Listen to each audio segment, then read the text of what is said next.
relacionadas al fallecimiento de esa persona. Por ejemplo, casos de muerte materna. Ya no está la mujer, ya falleció.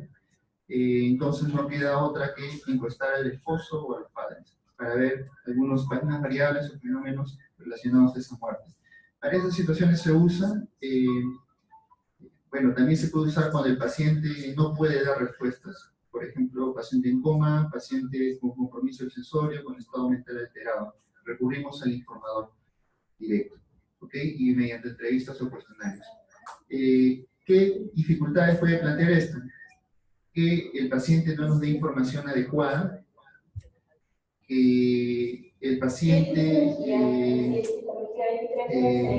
olvide episodios, pero también tiene ventajas. Por ejemplo, determinadas circunstancias que la mujer o la persona no quiere revelar, quizás el informante directo sí lo revele, porque no tiene ese problema del sesgo de deseabilidad social, ¿no? Es decir, que la persona responda a lo que queremos escuchar. Eso a veces pasa por vergüenza, por cultura, etc. Entonces también tiene sus ventajas, hay que saber cuándo usarlo. Y la última y quizás muy importante que usamos mucho son los registros y documentos ya existentes. Aquí hablamos de las fuentes de datos secundarios. ¿Qué ventaja tiene esta sobre todas las demás? Es que la información ya está recolectada, ya existe, ya está compilada. Y muchas veces esta información ya existente es de acceso público. Por ejemplo, toda la información que recolecta el Instituto Nacional de Estadística e Informática a través de sus encuestas poblacionales, la ENDES, el NAO, está pública y son bases de datos inmensas de representatividad nacional y regional que ustedes pueden estudiar. Cada vez hay más publicaciones que usan fuentes de datos secundarias y cada vez son más consideradas como proyectos de tesis y estudios de investigación que pueden ser publicados. Hay muchas fuentes de información ya publicadas. La INEI, como les mencioné, tiene varias. El Centro de Control de Enfermedades, también en lo que antes era la Dirección General de Epidemiología del MINSA, también tiene mucha información ya registrada. Pero no solo están las bases de datos secundarias, sino también documentos que se recolectan para otros fines. Por ejemplo, el clásico ejemplo son las historias clínicas. Ustedes están en el INEM y hay historias clínicas que pueden servir de fuente de información para hacer determinados estudios. Está el GIS, está el libro de registro de emergencias. Hay muchos documentos que son fuentes de información que están en el ámbito hospitalario que pueden ser usados para investigación. Problemas con estas fuentes de información, que como se hace para otros fines, a veces no recolectan las variables que nosotros queremos medir. Otro problema con las historias clínicas ya específicamente es que la letra, ¿no? A veces la letra es ilegible y no se entiende, y no se puede leer y tomar la información como se quiere. El desorden que hay con las historias clínicas en hospitales públicos también es otro tema. Se pierden hojas, no hay exámenes, resultados de exámenes, se pierden secciones completas de la historia ya se pudrió a veces, eso nos ha pasado algunas veces. Entonces hay dificultades, pero consideren también las fuentes de información secundarias como una fuente importante para medir determinadas variables. Entonces, si se dan cuenta, hay muchas fuentes. Vamos a hacer énfasis ahora en lo de cuestionarios, que es lo que más van a emplear probablemente. Sin embargo, todas son igual de importantes, todas son válidas dependiendo de la naturaleza de la variable que están estudiando, y varias pueden ser usadas al mismo tiempo en un solo estudio. ¿Ok? Consideren eso. No quiere decir que solo hagan su estudio con un cuestionario y no hagan observación directa, pueden complementarse. O no quiere decir que solo hagan cuestionarios y no obtengan datos de un informante. Pueden complementarse perfectamente. Ya, vamos a seguir. Entonces, la selección de la técnica que van a emplear va a depender de la variable que van a estudiar. Vamos a empezar con el tema de cuestionarios. Los cuestionarios son instrumentos estructurados, en la medida de lo posible escritos, que deben acompañar el protocolo de investigación como anexos. Lo ideal es que empleen un cuestionario ya validado, ya desarrollado, y no que desarrollen uno de nuevo, o sea, de cero. Desarrollar un cuestionario de nuevo implica hacer un nuevo estudio, que tiene varios pasos y fases que vamos a ver posteriormente. Entonces traten en la medida de lo posible encontrar un cuestionario ya ya definido. Pero eso no lo van a encontrar de la noche a la mañana, van a tener que hacer una búsqueda bibliográfica bastante rigurosa para encontrar el mejor instrumento posible. Felizmente a estas alturas de la vida ya existen muchos cuestionarios ya validados. Hay muchos cuestionarios archiconocidos como son los cuestionarios de calidad de vida. Hay varios. Si alguien de ustedes quiere estudiar esa variable calidad de vida en pacientes oncológicos, post-cirugía, etcétera, etcétera, existen cuestionarios validados para medir eso en varios idiomas. Entonces, esa es una posibilidad. Adherencia. Para medir adherencia también existen cuestionarios bastantes en la literatura que pueden usar. Entonces, pueden estudiar esa variable mediante un cuestionario. Otras variables que están bien definidas para cuestionarios son nivel de estado socioeconómico también. Es una variable que puede ser medida mediante un cuestionario. Listo, entonces vamos a seguir. Hay muchos problemas hoy. A ver. Observación directa, ya les mencioné, son las variables que mide usualmente el personal médico, también enfermería y también las de laboratorio. Hay que considerar algunos aspectos con algunas variables, por ejemplo, las biológicas, como colesterol y glicemia. Estas varían mucho con el tiempo. Pues a una persona le medimos en la mañana la glicemia y en la tarde la misma persona usando la misma prueba de laboratorio, tomando la muestra adecuadamente, va a salir valores que no van a ser iguales, definitivamente. Entonces, ahí hay que considerar, evaluar muchas veces en qué momento del día vamos a tomar la glicemia en todos los sujetos de estudio para evitar introducir más sesgos en las mediciones. Consideren eso. Sin embargo, también hay variables de medición directa que no van a variar a lo largo de la vida del sujeto, grupo sanguíneo, el sexo, el diagnóstico de una enfermedad crónica. Entonces, ahí va a depender mucho de la variable que van a estudiar. Por eso deben conocer bien cada una de las variables. Ya les mencioné que en caso de pruebas de laboratorio, los equipos deben estar bien calibrados para poder tener resultados adecuados. Y la última recomendación es que en la medida de lo posible, si van a emplear una prueba de laboratorio, conozcan los valores normales de referencia. ¿Ok? Y que esos valores normales de referencia sean los adecuados para la población que están estudiando. Eso sucede mucho cuando son variables antropométricas, por ejemplo, circunferencia abdominal. Los valores de referencia de circunferencia abdominal para población mestiza de América Latina son distintos que para la población caucásica de Norteamérica. Son distintos. Entonces, traten de usar los puntos de corte y los valores de referencia adecuados.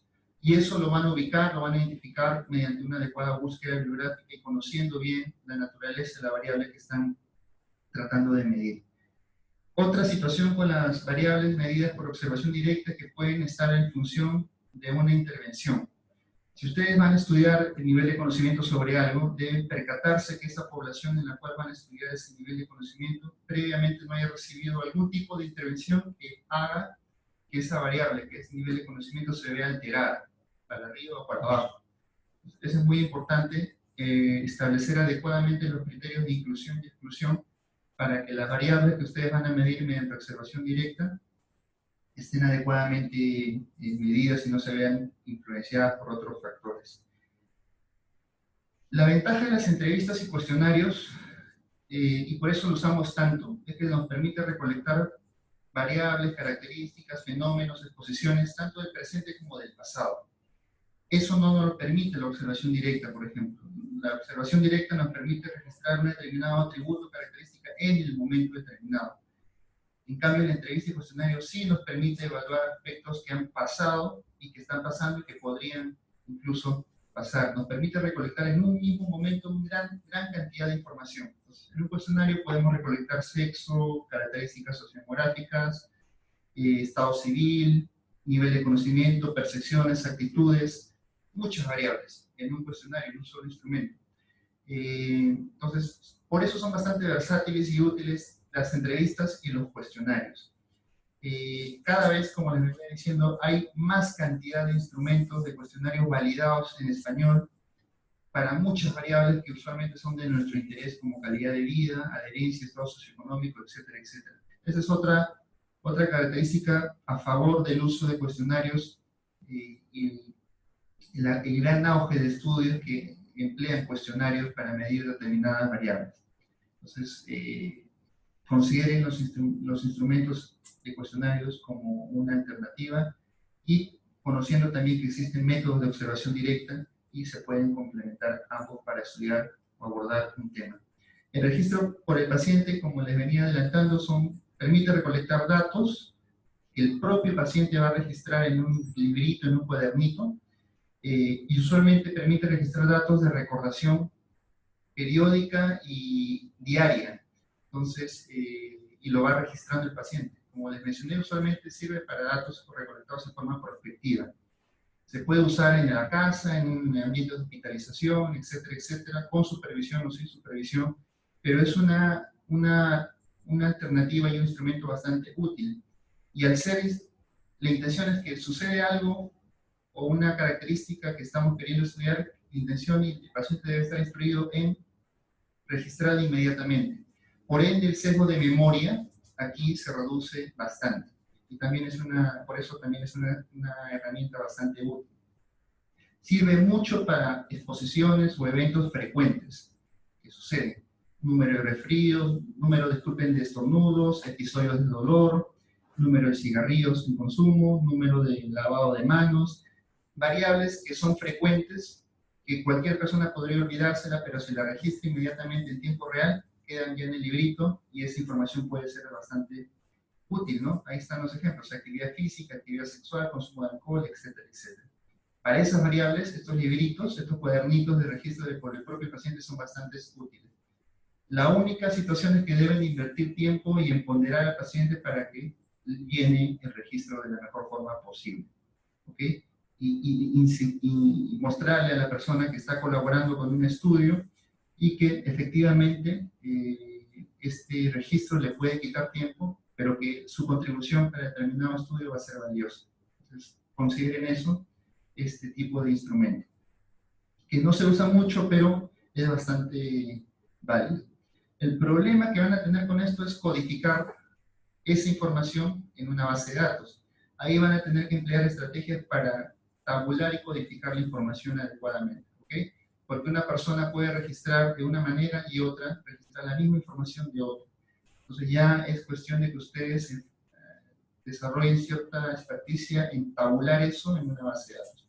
Pero como fuente, como captura de información, es una herramienta muy interesante. Ya les mencioné sobre el observador indirecto, ¿no? Es básicamente abordar a una persona del entorno del sujeto de estudio en situaciones en las cuales el sujeto de estudio ya no está o no puede reportar. Esto sucede mucho para estudiar características que pudieron haber explicado el desenlace o la muerte. Muerte materna, muerte neonatal, etcétera, etcétera. Pero también sirve para personas que no pueden brindar información. Eso es muy importante. Hay situaciones en que la persona próxima a veces va a brindar información de mejor calidad que el mismo sujeto de estudio, sobre todo para variables en las cuales el sujeto de estudio puede no responder con la verdad. ¿Cuáles son esas variables? Por ejemplo, en una mujer, si ha acudido o no a controles prenatales. Todas las mujeres van a decir que sí y que ha acudido 6 o más veces, pero puede ser que eso no lo diga para quedar bien con el entrevistador. En cambio, esa variable puede ser mejor registrada por el esposo, que sí te va a decir ha ido o no ha ido, quizás de forma más precisa y exacta. Entonces, hay variables que efectivamente mejor se les pregunta al sujeto de estudio, pero hay otras que quizás por el sesgo de deseabilidad social, que es un sesgo bastante frecuente en las personas, quizás sea mejor entrevistar a una persona próxima. Repito, va a depender de la naturaleza de la variable y ustedes deben conocer a profundidad esa variable o las variables para decidir adecuadamente qué instrumento de recolección de datos van a usar. ¿Okay? Eso es muy importante.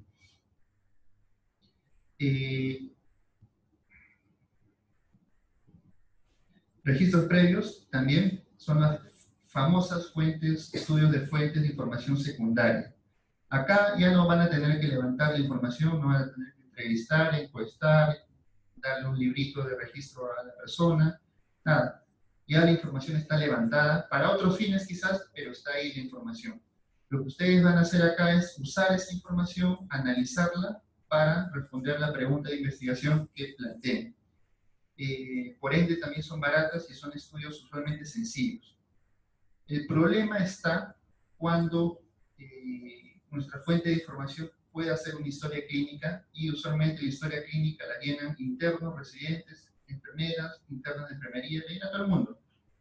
Entonces, la calidad en la toma de la información no está asegurada, porque no se entrena a todos de igual forma para registrar la información de la historia clínica. Entonces, ahí la calidad de la información puede ponerse en tela de juicio. Eso es con respecto a la calidad de la información, y con respecto a la legibilidad de la información de la historia clínica también es otro problema. Entonces, tiene esas limitaciones.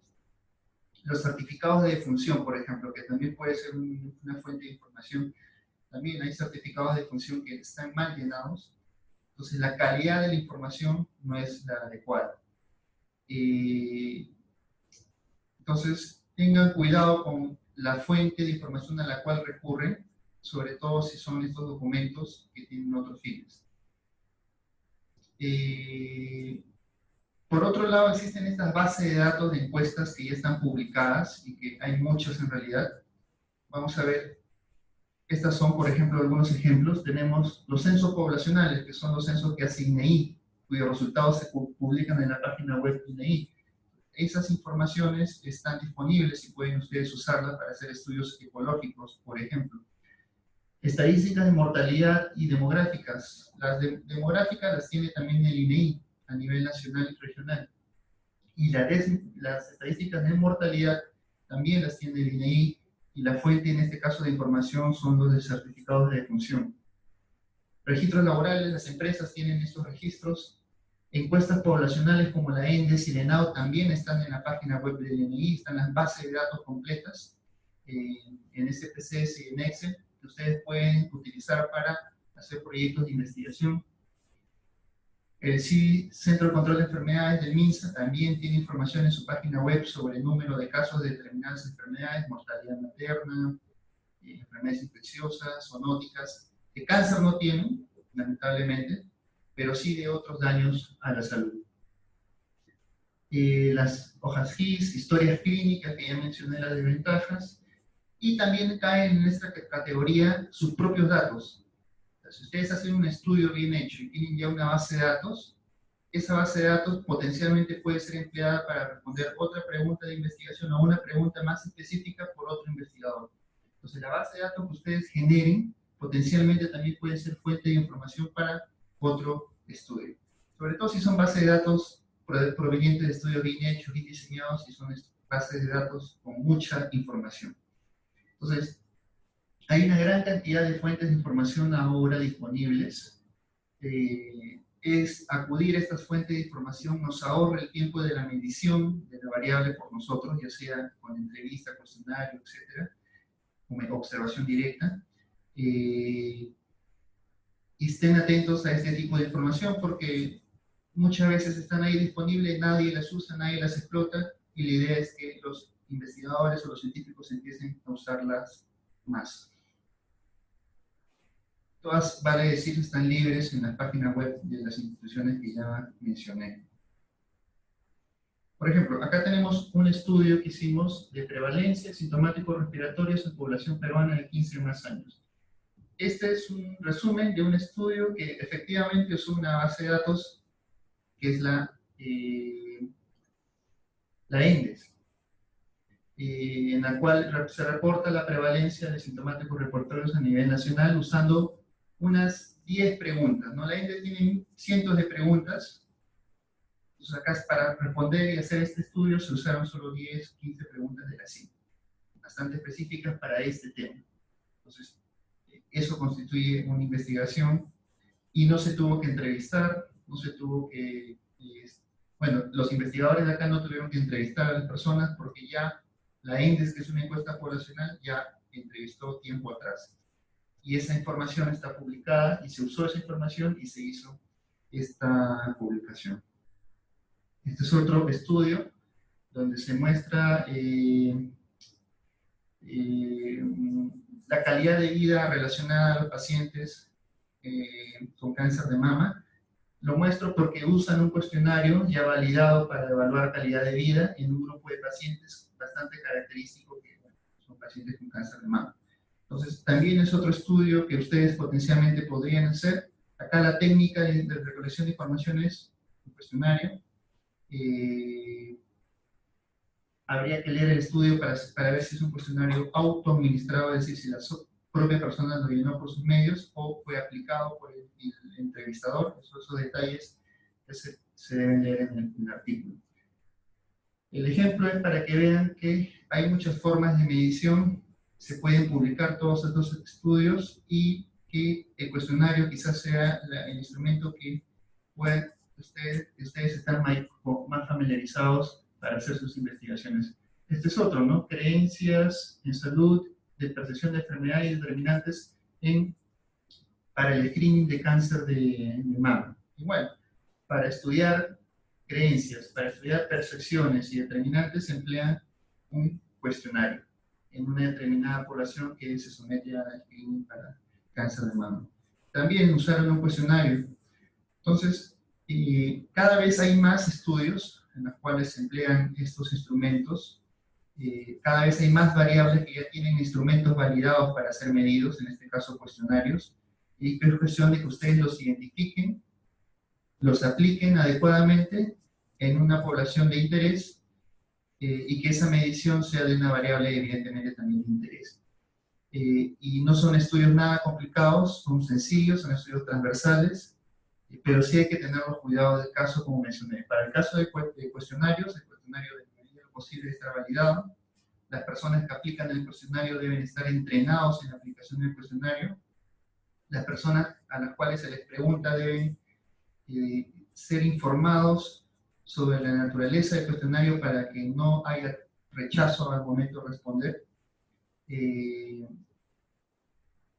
Y básicamente esos aspectos, y van a tener un buen estudio transversal usando un instrumento como un cuestionario para responder una pregunta de investigación que puede ser interesante y puede ser potencialmente publicable. ¿Ok? No se olviden que si en un estudio uso cuestionario no quiere decir que solo use esa forma de medición. Puedo emplear y complementarla con la observación directa, puedo complementarla con los registros que haga el paciente, puedo complementarla con otra técnica.